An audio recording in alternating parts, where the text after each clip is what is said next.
Hey there, guitar fanatics. It seems like every guitarist that wants to learn how to play solos goes through the same cycle. We get told that we need to learn scales. So we learn the pentatonic scale, usually starting with the minor and then moving on to the major. We then probably learn the blues scale, and we learn to play them straight up and down in boxes. But we find our attempts at soloing don't sound very good, and we decide that we don't sound good probably because we don't know enough. So maybe we move on to the major scale and its modes, and we learn them in the same way, going straight up and down the scale. But our solos still don't sound very good, and it just seems logical that we still don't know enough. So we go looking for more exotic scales and modes, and our desire to learn scales becomes insatiable. When in reality, our attempts at soloing sound bad because we attempt to cram so much stuff into our brain that we get paralysis by analysis and we freeze when we try to play something. Or because all we've ever done is practice scales straight up and down, our attempts at soloing sound like scale practice. Well, today I'm going to show you a soloing hack that by definition makes playing solos so much more simple. The idea is to get more out of less by putting limitations on yourself. I'm going to show you 3 different ways to do it. It's going to make you a much better guitar player. So let's get into it. So here we go with limitation number 1, and we're going to practice playing licks and phrases on one string only. Now, why the heck would we do that? Well, I think a couple of pictures can make my point better than words. So have a look at this. This is every note of the E major scale everywhere on the fretboard. If I stick a diagram like this one in front of you, it's absolutely overwhelming, and it's no wonder we get paralysis by analysis if we're stuck in scale land when we're trying to learn how to solo. Now, if I show you this one, well, it's a lot easier to digest, but it's still a lot. But what if I change that diagram to this one? First of all, it's the antithesis of the whole let's play scale patterns from top to bottom across the neck approach. And let's get real for a minute. Playing linear scale patterns can become a crutch that we lean on rather than taking the time to come up with cool licks and melodies. Another thing is, memorizing a finger pattern doesn't mean that you're really familiar with a scale and how all of its intervals work and sound over the chords you might be soloing over. Sometimes you gotta linger on and accentuate the really good notes. And that's tough when you don't know which notes those are. Lastly, when we get obsessed with playing a bunch of notes, it's easy to neglect our phrasing. So when we do play only a few notes, they might sound really plain and boring. Soloing on one string only takes away the ability to play fast. So what's left to concentrate on? That's right, melody and phrasing. Let's get started with the pentatonic scale. We're going to be making up phrases that work over a cool backing track in E major. So the scale we're going to start with is E major pentatonic. Let's play it on the G string, and the scale looks like this. Let's play through it and get used to where the notes are. Now, I always look for a root note. Here's an E note at the 9th fret. And for E major pentatonic, we have the root, the 2nd, the 3rd, the 5th, the 6th. We're back to the root. Going down the other way, again, we've got that root at the 9th fret, the 6th at the 6th fret, the 5th at the 4th fret, and then we've got that major 3rd down at the 1st fret. So starting out with the root, the E note, what can we do here? Well, there's all sorts of ways to approach and play just one note. We could slide into it from above or below. We can slide into it, hold it for a moment, and add delayed vibrato. And we've made a musical statement. We could Jeff Beck it and scoop into it from below with the whammy bar. And we could be subtle or dramatic. Now, if we don't have a whammy bar, we could bend up into it. We could experiment with a half step bend, a whole step bend, a step and a half bend. And notice, after each of those bends, we're sliding up into the note and adding some vibrato. So only playing one note, but using 3 phrasing ornaments to really dress it up. This is important. You should always be asking yourself, am I giving the notes I'm playing my full intention, which I'm going to say is a mixture of attention and emotion? Or are you just on autopilot waving your fingers around? Players like a David Gilmour or especially Jeff Beck. With those guys, it's all about how much they put into each note they play, not how many notes they played. Now here's a nice little phrase we can play. What if we start on the second or the F sharp note? Now on either side of it, we've got the root or the major third, which are E and G sharp. And we can make a really simple two-note phrase by playing the second and going down to the root. But we're going to dress it up by bending into the second from the root, going back down to the root, and then bending into that root from a half step below and adding some vibrato like this. What about sliding downward into the second, hammering onto the third, sliding back to the second, and bending back up into that third like this? And we could mimic those same notes and inflections with the whammy bar. Pretty cool. Now, let's start to stretch it out a little bit. What if we use the notes, the root, the second, the third, and the fifth, but we mix them up to play root, second, third, go back down to the root, and then play the second, third, and fifth.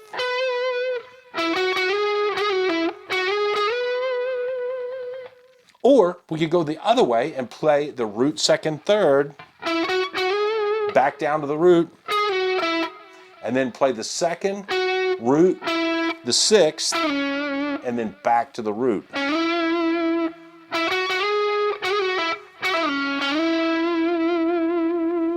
And as we add more notes and a different sequence, it brings so many possibilities for phrasing into play. What if we really go crazy and combine these two phrases, starting with the phrase that goes down to the sixth, and then with the phrase that went up to the fifth? Check this out.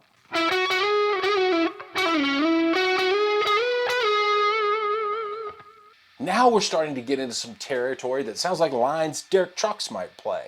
And without using a glass slide, we can still mimic that sound with bends and slides, but sliding with our fingers. These kind of lines sound great, and because we're only playing a few notes, but we're using some pretty intense phrasing techniques, you've got to stay emotionally and mentally present when you play licks like this. It's impossible to go on autopilot and nail all the slides, play the bends in tune, and really get your vibrato sounding on point. Now I'm going to play for a bit over our backing track, just using the major pentatonic on the G string. And let's see if we can come up with something that sounds nice. Check it out.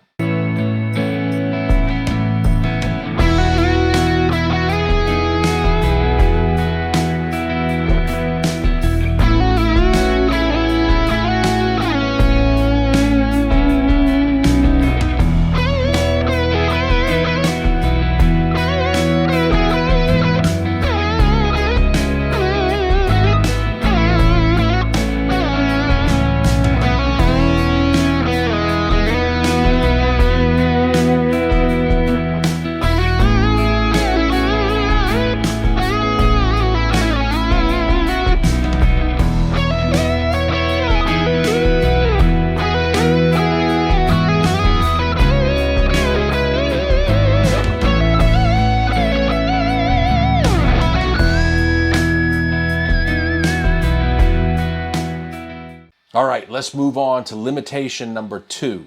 We're going to free things up just a little bit, and we're going to concentrate on making up licks and phrases using scale patterns on 2 strings. So what does that look like? Let's start with the major pentatonic scale again, and here we can use any of the 5 pentatonic boxes, and staying on just the B and high E strings, that gives us all these notes we can use.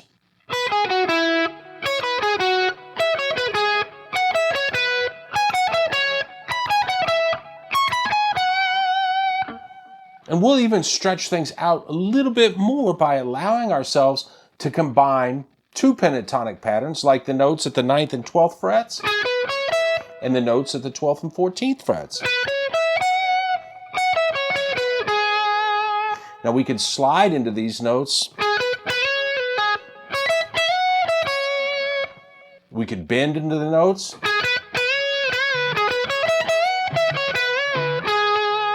Or we could combine slides and bends.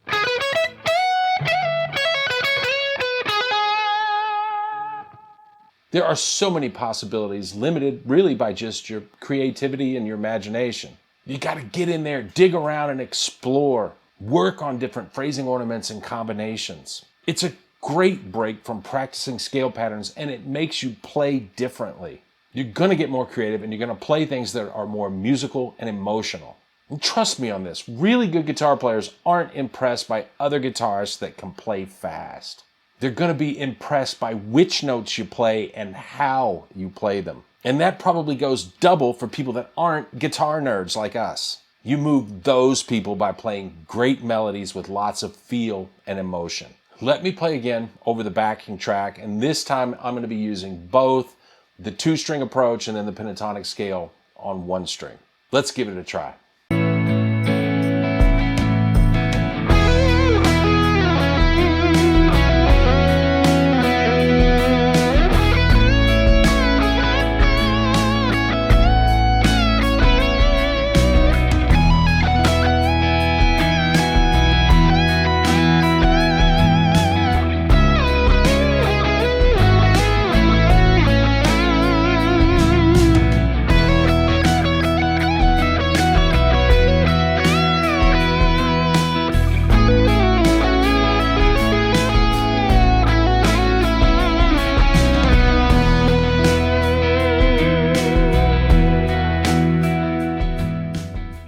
Now we've moved on to limitation number 3. We've been using the major pentatonic scale so far, but we're going to go ahead and add 2 more notes and get the E major scale. But like I showed earlier in the video, we're going to take this mess and condense it all the way down to a 6-note pattern on 2 strings. It makes things so much easier. Now in this pattern, you're going to see that we've got the root or E, we've got the major 3rd or G sharp, and we've got the 5th or B. So we've got the 1, the 3, and the 5 that make up an E major triad. There are also cool non-chord tones. We've got the 2nd, the 6th, and the major 7th. And these notes are great at mixing in with the chord tones to create melodies.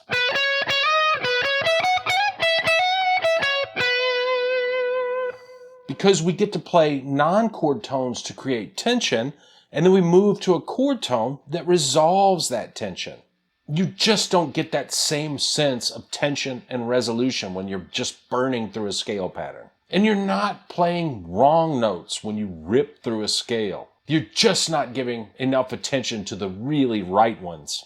And there's a big difference. Some examples. With this first pattern and over an E major chord in the backing track, I might play a phrase where I play the B or the 5th, and then bend the 2 up to the major 3rd. We're going to release that bend down to the 2nd, play the root, play the 5th again, followed by bending the 6th up to the major 7, and then we end up playing the root again and then dropping back down to the 5th.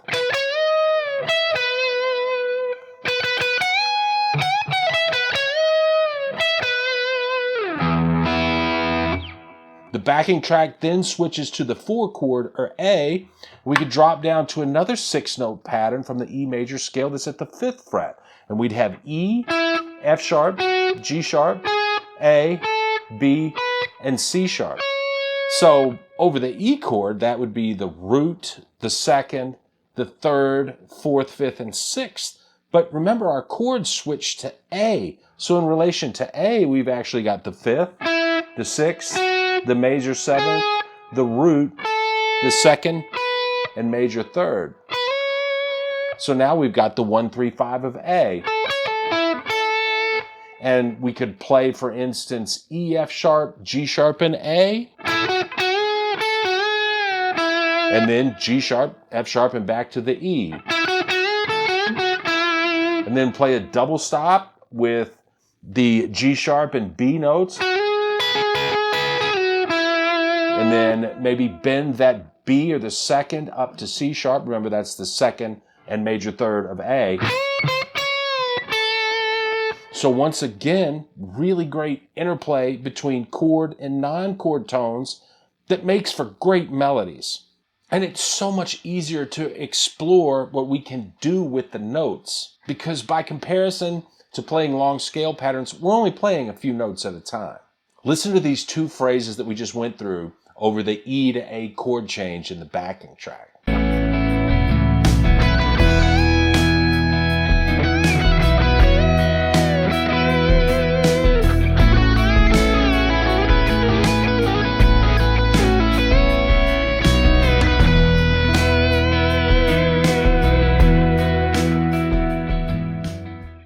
Okay, now let me try a solo where I mix up all of these approaches. Pentatonic phrases on one string, pentatonic phrases on two strings, and also making melodies with 6-note patterns on 2 strings. Wish me luck.